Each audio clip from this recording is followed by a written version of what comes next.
mandate to promote maximum employment and stable prices for the American people. We understand the hardship that high inflation is causing, and we remain strongly committed to bringing inflation back down to our 2% goal. Price stability is the responsibility of the Federal Reserve. Without price stability, the economy does not work for anyone.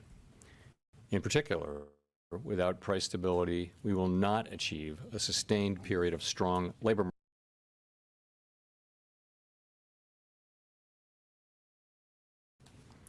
We have raised our policy interest rate by 5.25 percentage points to reduce our securities holdings at a brisk pace. The stance of policy is restrictive, meaning that tight policy is putting downward pressure on economic activity and inflation, and the full effects of our tightening have yet to be felt. Today, we decided to leave our policy interest rate unchanged and to continue to reduce our securities holdings. Given how far we have come, along with the uncertainties and risks we face, the committee is proceeding carefully. We will make decisions about the extent of additional policy firming and how long policy will remain restrictive based on the totality of the incoming data, the evolving outlook, and the balance of risks. I'll have more to say about monetary policy after briefly reviewing economic developments.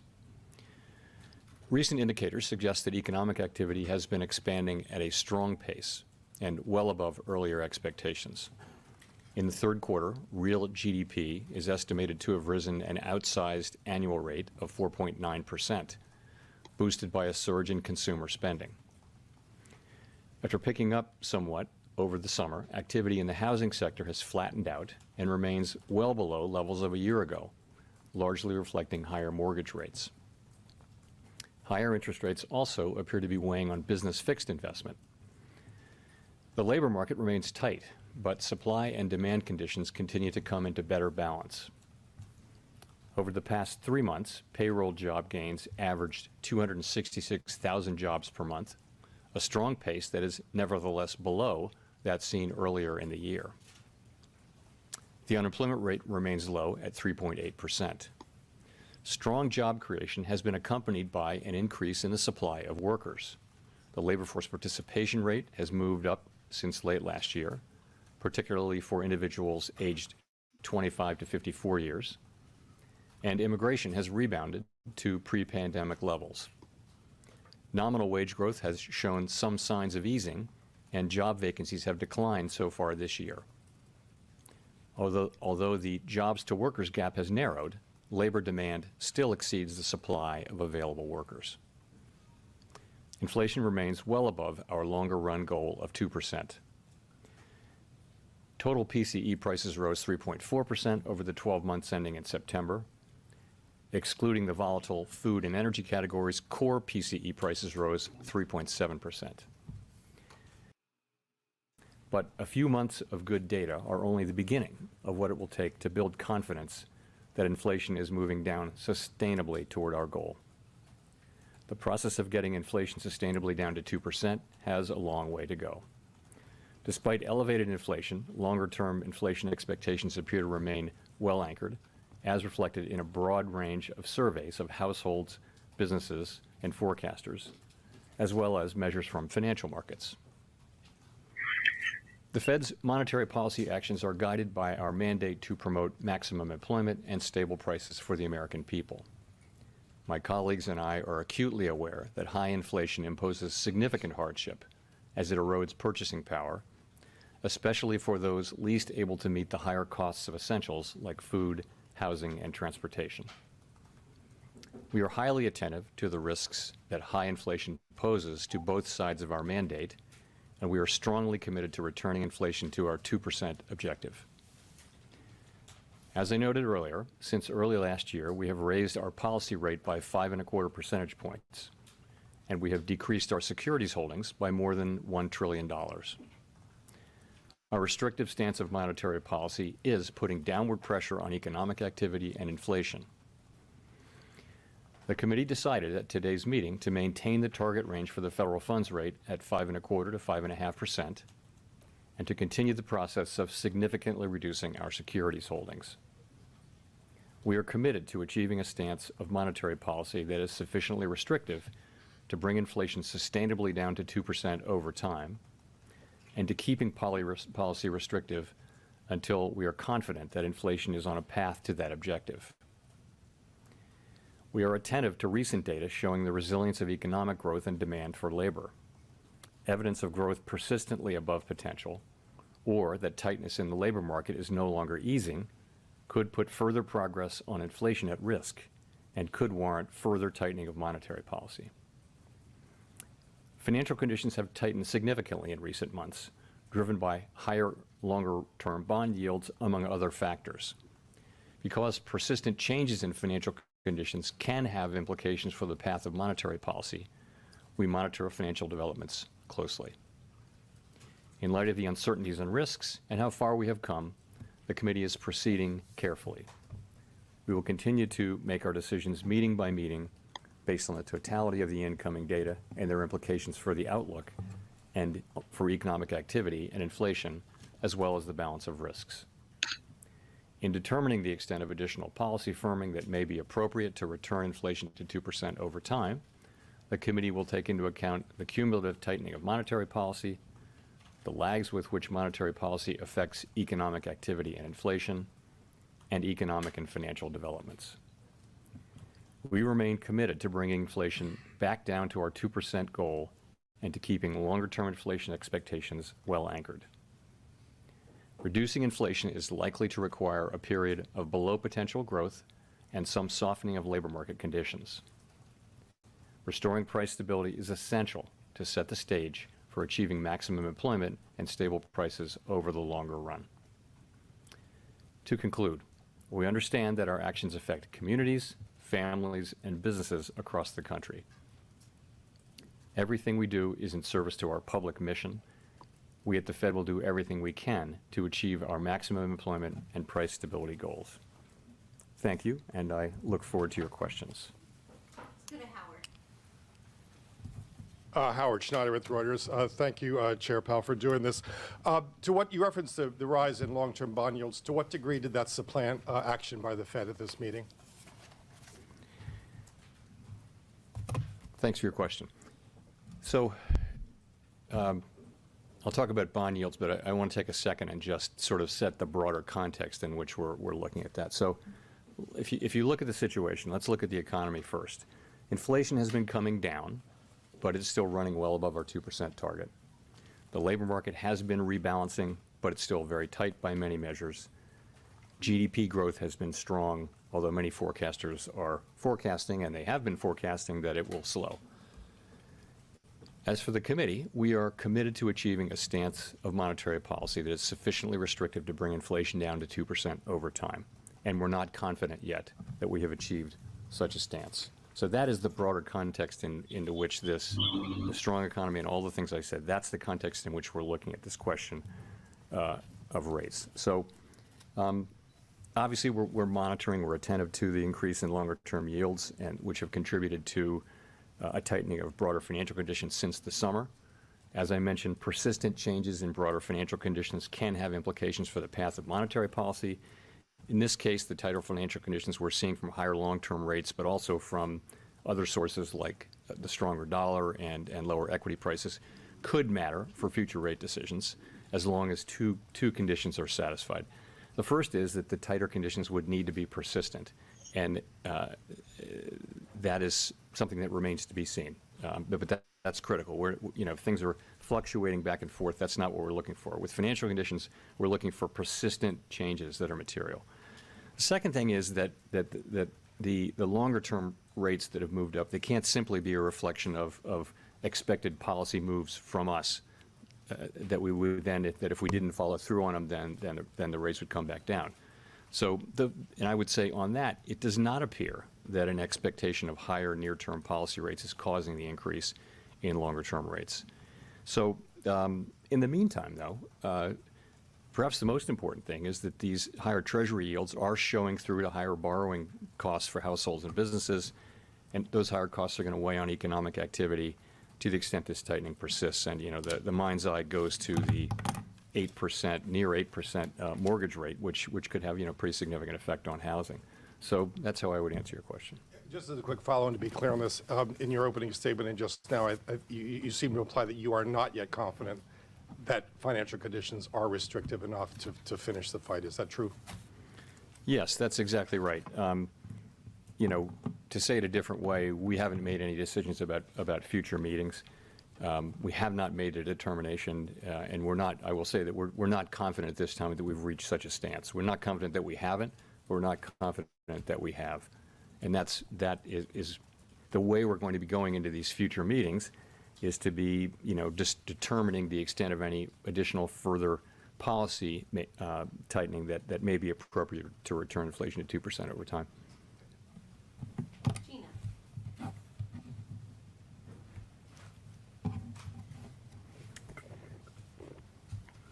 Hi, Chair Powell. Thank you so much for taking our questions. I wonder, you know, if you don't raise interest rates in December, would the presumption be that at that point that we should expect that rates are at their peak, or is there a possibility of restarting rate increases next year? And are there any costs to taking a more extended pause?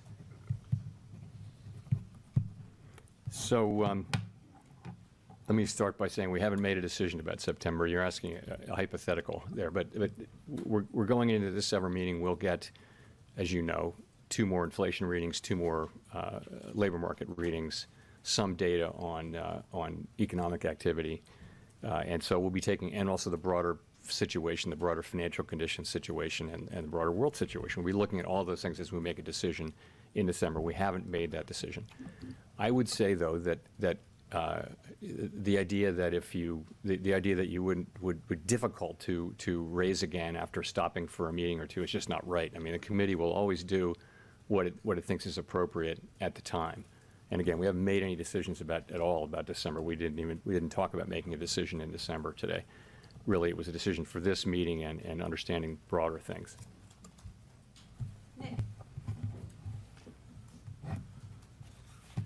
Nick Timmeros of the Wall Street Journal.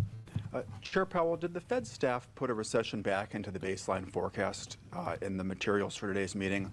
And how much does this tightening in financial conditions substitute for rate hikes if the tightening is persistent? You had said it was worth maybe a quarter point when we had the bank failures in the spring. What is it here on something that's presumably more straightforward and more familiar to simulate? So I guess I don't want to answer your question about the recession, but the answer is no. I think I have to answer it since we did publicly say in the minutes. You'll know anyway in the minutes. The staff did not put a recession back in. I mean, it would be hard to see how you would do that if you look at the activity we've seen recently, which is not really indicative of a recession in the near term. In terms of how to think about translation into rate hikes, I think it's just too early to be doing that. And the main reason is we just don't know how persistent this will be. You can see how volatile it is. Different kinds of news will affect the level of rates. And I think any kind of an estimate that was, you know, precise would hang out there and have a great chance of looking wrong very quickly. So I think what we can say is that financial conditions have clearly tightened, and you can see that in the rates that consumers and households and businesses are paying now. And over time, that will have an effect. We just don't know how persistent it's going to be, and it's tough to try to translate that in a way that I'd be comfortable communicating into how many rate hikes that is. If I could follow up, I guess what makes you confident that tighter financial conditions will slow above trend growth when 500 basis points of rate hikes, QT, and a minor banking crisis have not thus far? Well, that's you know, the way our policy works is, and sometimes it works with lags, of course, which can be long and variable, but ultimately, if you raise raise interest rates, you do see those effects, and you see those effects in the economy now. You see what's happening in the housing market. You're seeing that now. You'll see, if you look at surveys of people, it's not a good time, they think, to buy durable goods of various kinds because rates are so high now. I mentioned again, we're getting reports from housing that the effects of this could be quite significant. But you're right. This has been a resilient economy, and it's, I think, been surprising in its resilience. And there are a number of possible reasons why that may be. Our job is to achieve maximum employment and price stability, and so we take the economy as it comes. It has been resilient, so we just, we take it as it is. Colby. Thank you. Colby Smith with the Financial Times. In terms of the thresholds that you've laid out of what could warrant further tightening, the additional evidence of persistently above trend growth or some kind of reversal in the recent easing of labor market tightness, that seems to suggest something more powerful than just one more quarter point rate hike would be necessary. And I'm just curious if that's how the committee sees it. So we've identified those factors. Those are not meant to be the only factors or a specific test that we're going to be applying with some metrics behind it. Really, we're going to be looking at the broader picture and what's happening with our progress toward the 2% inflation goal. Is the labor market continuing to broadly cool off and achieve a better balance? We'll be looking at that. Growth, we look at growth insofar as it has implications for our 2 mandate goals. We look at that. And we look at broader financial conditions. So we'll be looking at all of those things as we reach a judgment, whether we need to further tighten policy. And if we do reach that judgment, then we will further tighten policy. Okay. And just in terms of the tightening of financial conditions, if that is having some kind of offsetting effect in terms of the need to potentially, again, raise rates, what then is the potential impact on the trajectory of rate cuts? Could we see those maybe pulled forward or have to see more than what the September SEP indicated? So the fact is the committee is not thinking about rate cuts right now at all. We're not talking about rate cuts. We're still very focused on the first question, which is, have we achieved a stance of monetary policy that's sufficiently restrictive to bring inflation down to 2% over time, sustainably? That is the question we're focusing on. The next question, as you know, will be, for how long will we remain restrictive? Will policy remain restrictive? And what we said there is that we'll keep policy restrictive until we're confident that inflation is on a sustainable path down to 2%. That'll be the next question. But honestly, right now, we're really tightly focused on the first question. The question of rates cuts just doesn't come up because I think it's so important to get that first question, as close to right as you can. Steve. Steve Leisman, CNBC. Mr. Chairman, I guess I had assumed that there was a tightening bias in the committee. You say in the statement you're looking to assess the appropriate stance of monetary policy, the extent to which you may need to hike additionally. You didn't say earlier that you were sufficiently restrictive. There were forecasts for 2 rate hikes among most members of the committee. But then you just said that, we haven't made a determination. Would you say the bias right now is neutral, that there is no disposition to hike again, and that the committee largely has moved off of this forecast for 2 hikes? Or for, sorry, 1 additional hike? I think you're talking about 1 additional. Yeah, No, I wouldn't say that at all. I would say, the language, looking at it here, in determining the extent of additional policy firming that may be appropriate to return inflation 2% over time, that's the question we're asking. So is it right to think of that as a hiking bias is still in the committee here? We haven't used that term, but it's fair to say that's the question we're asking is, should we hike more? It's not, and that is the question. And you're right that in September, we wrote down 1 additional rate hike, but, we'll write down another forecast, as you know, in December. Chris. Thank you. Chris Rugaber at Associated Press. Well, since the last meeting, the auto workers' strike has finished. Oil prices have leveled off.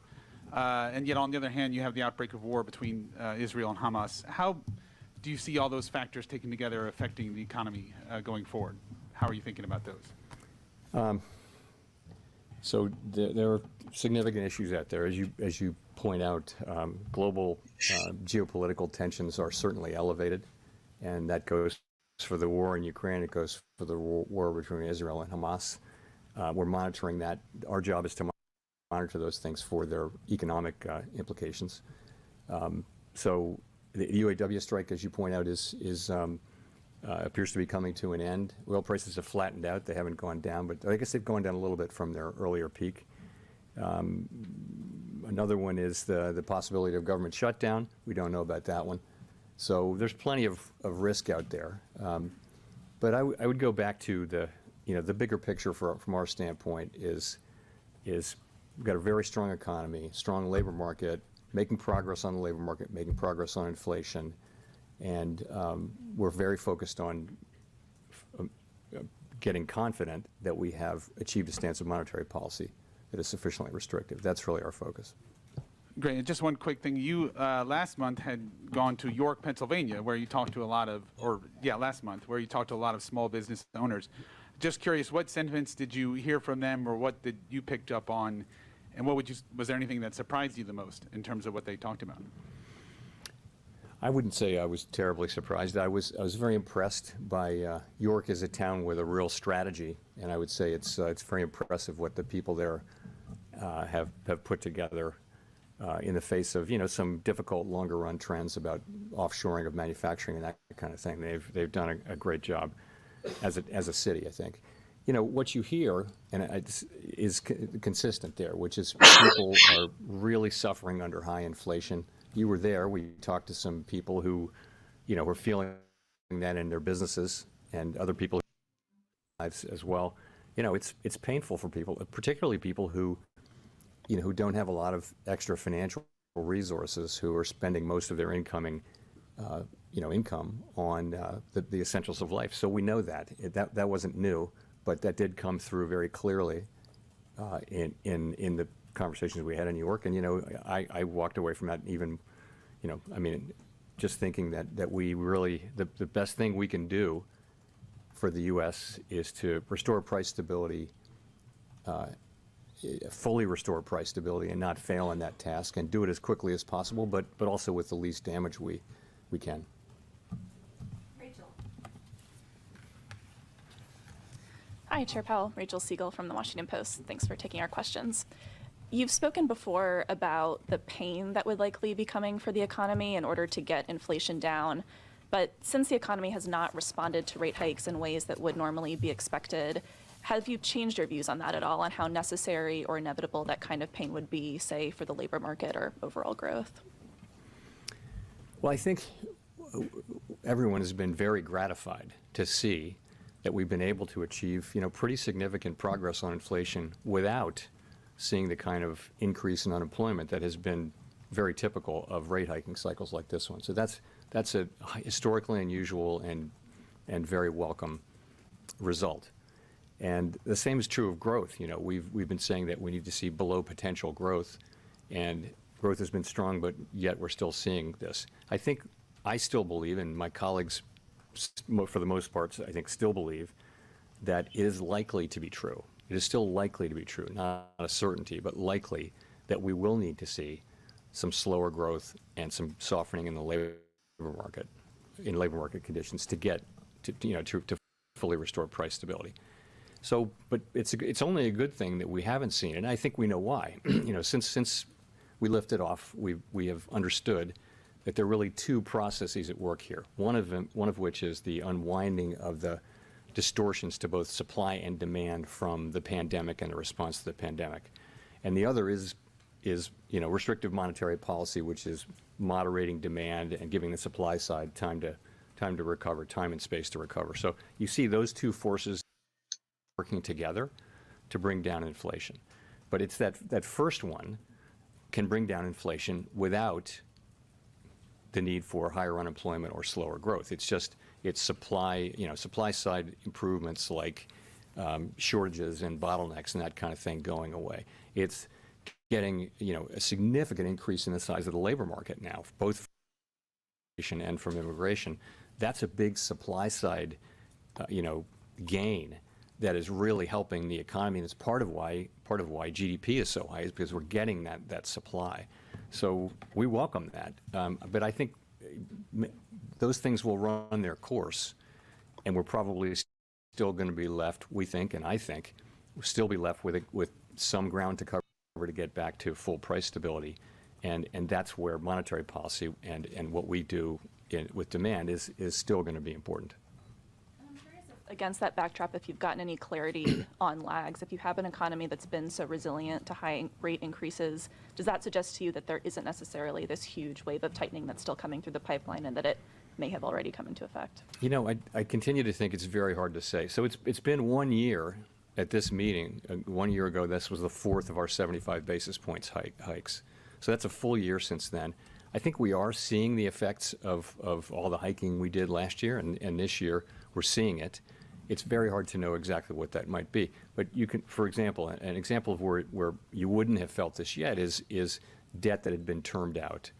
But it's going to come due and have to get rolled over next year or the year after. So, and there are little things like that where the effects are just taking time to get into the economy. So I think we have to make monetary policy under great uncertainty about how long the lags are. I think trying to get a clear answer and say, oh, I'm just going to assume this is really not a good way to do it. And this is one of the reasons why we have slowed the process down this year, was to give monetary policy time to get into the economy.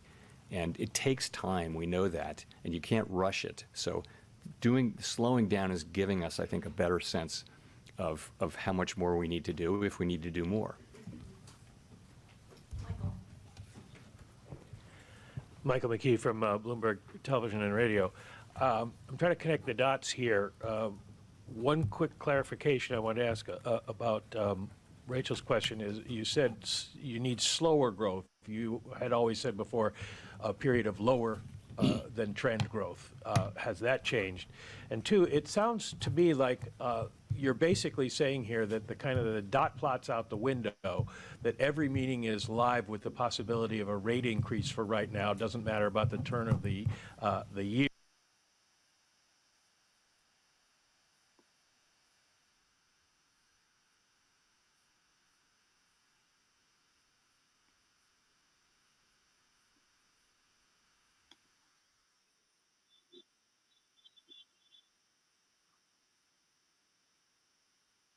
People in the committee thinks is likely to be appropriate monetary policy in light of their own personal economic forecast.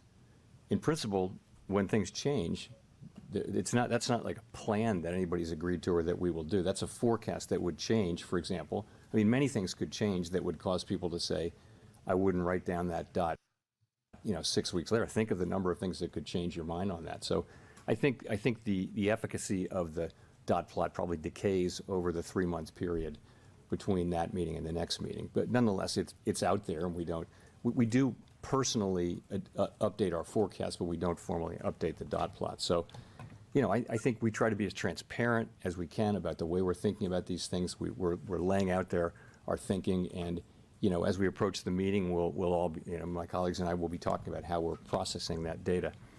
In terms of, we're not really changing the way, in terms of growth, what I said was below potential. So what you have here recently is growth that is temporarily, potential growth is elevated for a year or two right now over its trend level. So the right way to think about it is, what's potential growth this year?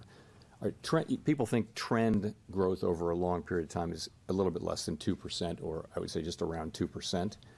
But what we've had is, with the improvement in the size of the labor force, as I mentioned, through both participation and immigration, and with the better functioning in the labor market, and with the unwinding of the supply chain and shortages and those kinds of things, you're seeing actually elevated potential growth. There's catch-up growth that can happen in potential. And that means that if you could be growing at 2% this year and still be growing below the increase in the potential output of the economy. I hope that's clear. That's really what's going on. That's why I would say it as below potential. But if you could clarify what I asked about meeting by meeting, are we essentially now supposed to assume that it's a meeting by meeting, live meeting with a chance of a rate increase that will be decided on subjective criteria rather than objective at each meeting? I want to just accept anybody's characterization of it. I'll tell you how we're doing this. So we're going meeting by meeting. We're asking ourselves whether we've achieved a stance of policy that is sufficiently restrictive to bring inflation down to 2% over time. That's the question we're asking. We're looking at the full range of economic data, including financial conditions and all of those things that we look at. And then we've come very far with this rate hiking cycle, very far. And you saw the spread at the September meeting of, it's a relatively small spread of people think 1 or 2 additional hikes. So you're close to the end of the cycle. that was an impression a belief as of September. It's not a promise or a plan of the future.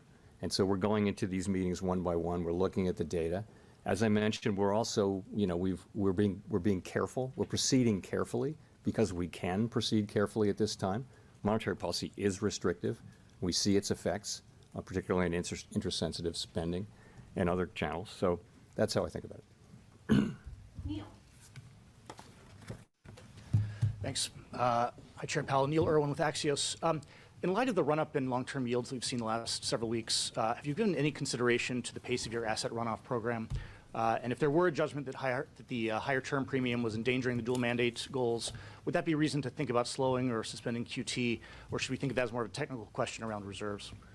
So committee is not considering changing the pace of balance sheet runoff. It's not something we're talking about or considering. And I know there are many candidate explanations for why rates have been going up, and QT is certainly on that list. It may be playing a relatively small effect, although I would say at $3.3 trillion in reserves, it's not. I think it's hard to make a case that reserves are even close to scarce at this point. So that's not something that we're looking at right now. Victoria.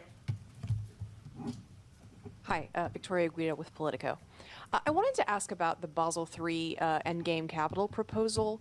You've gotten a lot of pushback from people on different aspects of the proposal, and you yourself expressed some reservations. And I'm just curious, could you accept finalizing that proposal without significant changes?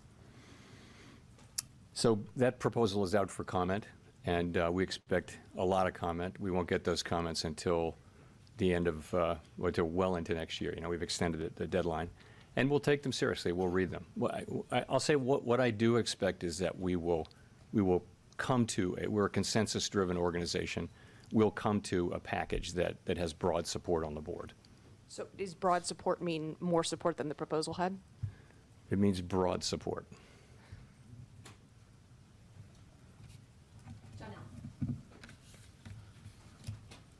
Janelle Marte with Bloomberg. So, in addition to persistence, when you look at long-term Treasury yields, what else are you watching to evaluate how those tighter financial conditions are hitting the economy, and if it will lessen the need for further tightening?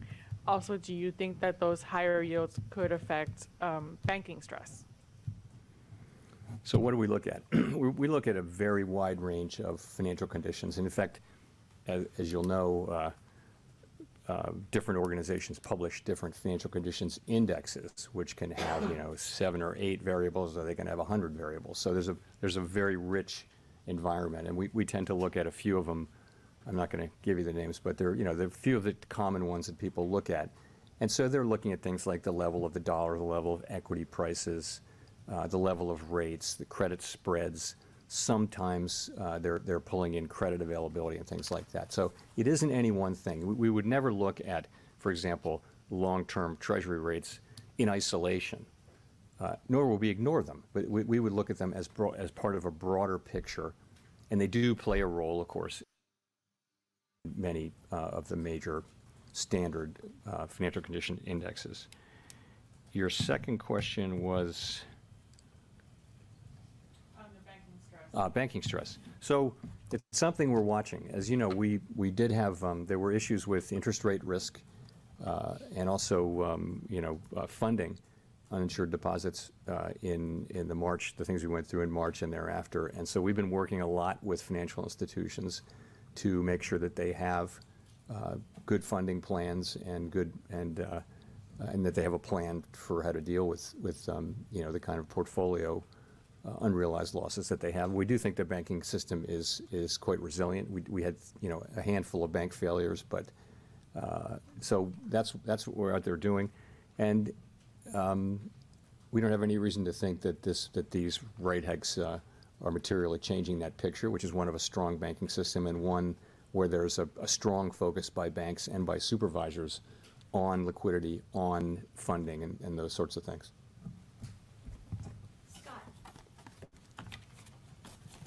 Thanks, Mr. Chairman. Scott Horsley from NPR. Last week, you and your colleagues put forward a proposal to lower the cap on debit card swipe fees for comment. Could you just talk a little about the considerations there, what it would mean for merchants, for banks, for consumers, and also just what y'all are seeing in terms of the use of both debit and credit cards in the payment system? You know, so you're right. We put a proposal out for comment is what we did, and you know this is a job that Congress assigned us, as you of course know, in Dodd-Frank, and all we can really do is faithfully implement the statute. That's all we're trying to do. What else can we really do? It's a 90-day comment period. We typically don't comment on these things once they're out for comment, and we do hope that stakeholders, and we know that they will use this opportunity to express their views. They haven't been shy about that. So that's critical, and that's what I can say about that now. Thank you. Thanks, Chair. Edward Lawrence with Fox Business. So over the last 3 months, the year-over-year PCE inflation was at 3.4%, core well over 3%. You've said in the past 2% remains the Federal Reserve target, but with no rate increase today, how long would you be okay then with a 3% or 3% plus overall inflation? You know, the progress is probably going to come in lumps and be bumpy.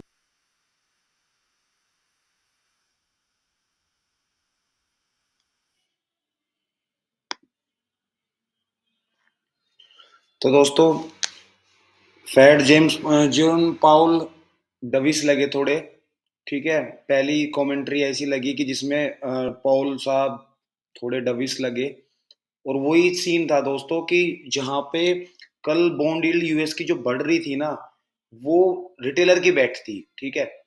Retailer की बेट थी तो बड़ा पैसा हमेशा उसके against ही जाएगा, ठीक है। अगर बॉन्ड यील्ड पाउल को नहीं चला सकते, लेकिन पाउल बॉन्ड यील्ड को चला सकता है, ठीक है। तो हमेशा याद रखना कि बड़ा पैसा हमेशा रिटेलर की काट करेगा ही करेगा, और वही हमारा व्यू पॉइंट भी था। डाउ 1% ऊपर है दोस्तों, नेस्डैक भी आपका 0.7% ऊपर है। बाकी निफ्टी का हमने आपको एनालिसिस दे दी थी। निफ्टी के अंदर हमने बताया था 19,960 पे, परसों की वीडियो देख लो आप, उसके अंदर आपको एक बाइंग का सजेशन दिया था, तो वही चल रहा है। व्यू पॉइंट हमारा ऊपर का ही है, लेकिन पॉलिसी देख के सुबह को एकदम से जंप मत मार लेना, डिप का इंतजार करना। डिप जरूर मिलेगी आपको, तो डिप में ही खरीद के चलना है आपको दोस्तों, ठीक है दोस्तों।